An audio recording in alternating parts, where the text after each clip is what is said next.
Hey guys, welcome back to my channel. So we are back with the Danish Deception. This is part 21. So that means if you've not seen all the way from part 1 to 20, you need to go check it out from the playlist. I'll try and leave the playlist in the description of this video so you go start from the beginning. You actually need to start from the beginning. For those of you that are up to date, let's get it started. The Danish Deception, part 21. So a lot of the things that transpired over the next couple of days happened over text. So I have my old phone. I'll be reading a lot of the messages because it's hard to really convey everything just based on memory. So I send him a screenshot of the test transaction that I did and then the screenshot that he sent me for my mom. And I literally put them right next to each other. And I said, here's a side-by-side comparison for your reference. You've been caught red-handed, but if you want to keep lying, by all means, do your thing. And you can clearly see that you dragged it down to remove the schedule payment button. And then I had the test transaction with the schedule payment button circled. He says, I am telling you, Anyika, I made the transfer to the account she gave me. I would have come clean right now if I had it. At this point, I think we should call off the weddings. We are not working as a team and I don't want to keep fighting over this. Your mom will get her $10K as soon as I get it back. No, let me rephrase that. We are calling it off. I'm doing my best for everyone. Now it's time to focus on my own mental health. I will stay at a hotel for a few nights. This is all too much for me. Once I get the money, we can discuss if there's a future, but the weddings are off. So think that is the man is even the one calling or something that she should have done. But this is his own tactics. Have you guys noticed that each time she's onto him, he just flares up and she will let it go? And that's the same tactics he's pulling again because he knows that she doesn't like. I'm beginning to understand the way she behaves. Just like I hate confrontation. I'm learning to confront people because there's a need for confrontation. So she's that type. So he knows once he wants to confront her with anger that he's angry because she knows that she will now want to, plead for them, to talk amicably because they end up never talking about anything. They don't discuss about anything.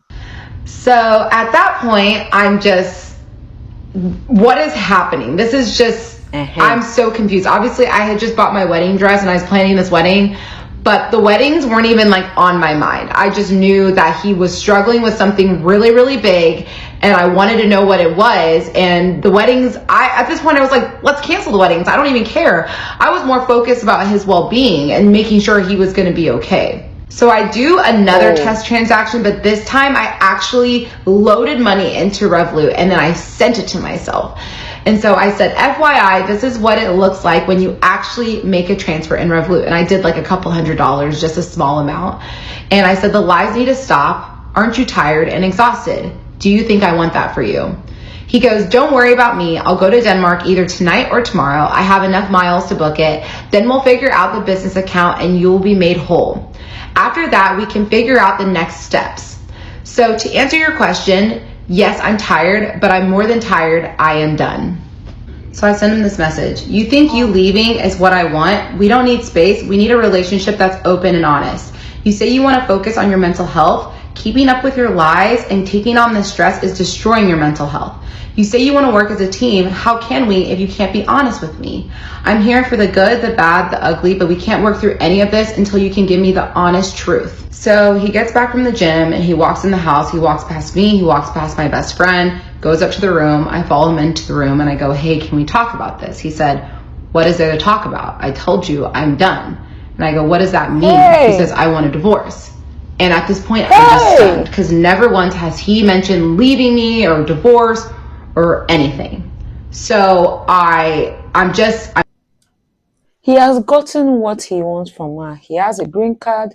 He has gotten a lot of money from her friend, even from her. So at this point, he knows that it will be hard for him to get anything from her again. Let's be honest. That man never loved her. I don't think he had any height of love.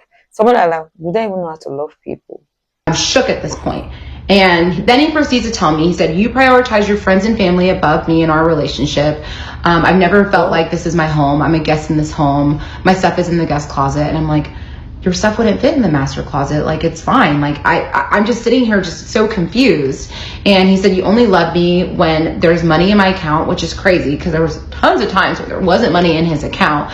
And I'm just still trying to talk to him. So I'm like, I love you. You're the love of my life. He goes, you were the love of my life. And I feel so hurt, but I'm also like, this can't be him talking. This has to be the disease. This has to be the addiction that's talking. What did I just hear? That this has to be the disease talk. What disease are we talking about? Hey God. Hey. Ah! Hey. No. And so I'm still trying to communicate to him, and he's like, you know what? Don't worry. I'm going to fly back to Denmark. I'm going to get the money from the business account, make sure you're whole. And I also have received an offer to be a CEO of a company in Denmark making $1 million. And so now I'm just like, oh my gosh, he's for sure spiraling. Like, this is 100% the addiction.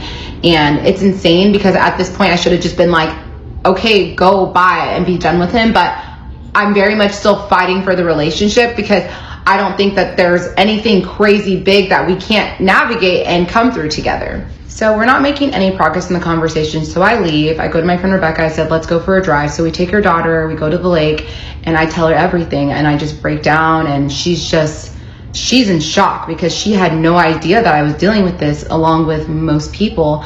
And I'm like, I don't know what to do. Like, I don't want him to leave me. And at this point, it's crazy because I had definitely thought to myself, like, what life would be like without him, and almost was like mentally preparing myself for it.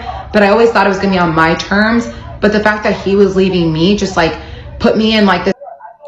Let's be honest. If this man does not leave this girl, there will never be a time she will leave. It's like fight or flight, and I just wanted to fight for him. So while we're at the lake, he sends me a message. He says, are you all gone? If yes, do I have enough time to pack my suitcase? And I go, we drove to the lake. And I said, I love you. We're going to figure this out. Let's take some space, but flying to Denmark is not the answer. And he says, I have made up my mind and I'm not changing my decision. We are both exhausted. Our individual peace has been at stake for too long and we need to protect that. We tried. God knows we fought for it, but the battle is over. Let's find peace each on our own. Let me know when you're heading back. I packed the first suitcase. I might do the other tomorrow. It's a bit difficult for me as well. So after being at the lake, I go upstairs trying to talk to him, and he is just not even wanting to be within like 5 feet of me. And I'm like, let's talk about this. Like, please, like, tell me what's going on. Like, you wouldn't be spiraling like this if there wasn't something that's going on. Like, I'm your wife. Like, we can get through this. And he said, no, I'm done with you. I'm going to leave tomorrow. I booked a flight. And I will never see you again. And I will only talk to you when it's about getting you your money. And at this point, I'm just like, what? Like, it's now been an hour and he still has not backed down from this idea that he's leaving me. So out of pure desperation, and I have never experienced this level of desperation before, I go into his work bag and I take his passport and I look at my friend Rebecca and I said, he's not leaving. I'm going to get to the bottom of what's really going on. And she looks at me, she goes, do you, girl? Like, I support you. So we go onto the patio just to get some fresh air. And I look at the doorbell camera and I see that he's left. And he had 2 big check luggages packed and then his carry-on. And I see that he only left with his carry-on and his work bag. And so I sent him a text. I go, take your space tonight and remember that I love you and I'm grateful that you're my husband and I will never stop fighting for you. Good night, my love. And at this point, I'm angry, but I'm being nice because I've done so much research on addiction. And I know whenever an addict is spiraling, the worst thing you can do is fight them back. So I'm just trying to be calm and be peaceful so that he can find a space to be able to come and be honest. So she knows how to do research, but she's not researching all those other lies he's telling her. Honest with me. And he said, wrap your head around the fact that I am not your husband anymore. We are done. Today has shown me that I won't have anything to do with you other than settling my debt. After that, I can breathe again. So obviously I had a horrible night. I cried myself to sleep. The next morning I wake up and my best friend says, hey, I'm going to go to my other friend's house. She had another best friend that lived in Dallas, so she was visiting the both of us, and I was more than okay with that because I didn't think this was a good environment for a child anyways, and I knew he was going to come back to the house, and I thought that was for the best. And so I drive her to her friend's house, and my ex had messaged me like, I'm going to need the house until 1 to grab my things before I go to the airport. And I remember being like, okay, that's fine. I'm going to drop her off at her friend's house. And he doesn't know that I'm like trying to intercept him so I can have a conversation with him. He also does not know that I have his passport.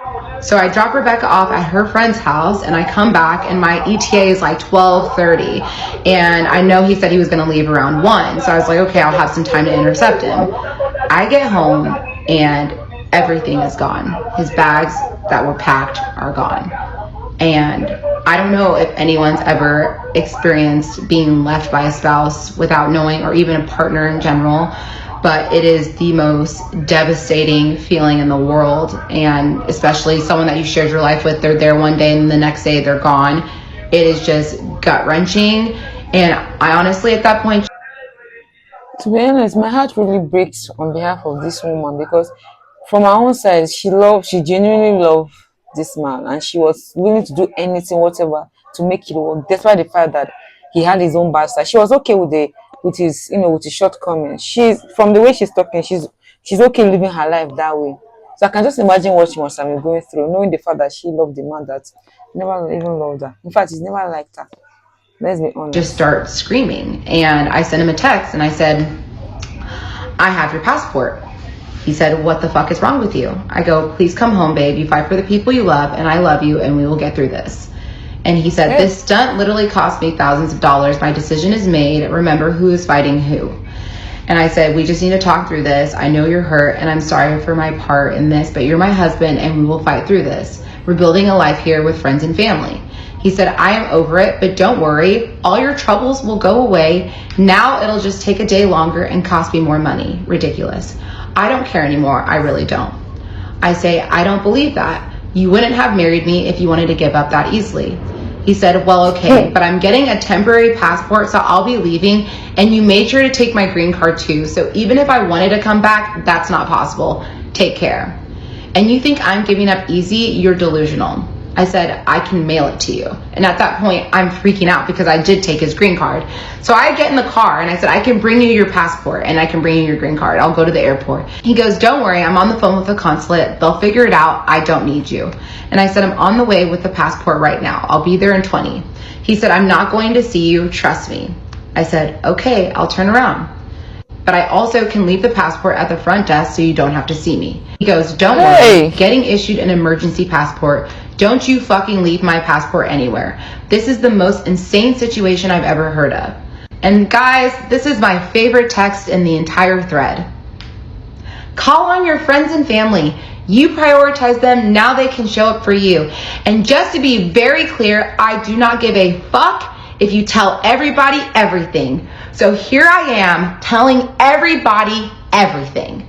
So after that message, he says there's no coming back from this. And I text him back and I said, okay, I will accept that now. And I had reached full acceptance because the fact that he had told me that he doesn't care if I tell everybody everything means that he must really be done with this marriage. And so I reached acceptance and I'm in my car. And I remember I sent a text to my sisters and I said, my ex just left me.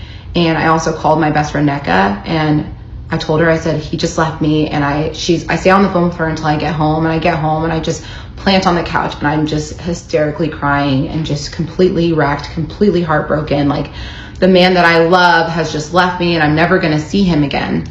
And so obviously it took some time for my sisters to read my text and they both came over and I realized like now's the time to come clean and tell everybody what's really been going on in our lives. And so my sisters are sitting down next to me and my best friend Nneka is also on the couch and I look at them and I tell them everything about the gambling, about the lies, about the money. And my little sister looks up at me and she says, well, he actually took $3,000 from me. And we are on in part 22. The Danish Deception. What? He took money from her younger sister. Hey, why is there nobody telling anybody anything in this family? You see, Hey. So this video she's even giving us, because this is still recent. That means she's not over that guy. She's just doing it maybe out of anger that since you push me to do this. I just hope that she's accepted that that guy is a con guy. If he comes back, because I just hope he does not come back and she accepts him. Oh. Because the way I'm seeing this girl now, she's likely to accept that man if he comes back to finish her up. Guys, I'll see you in part 22.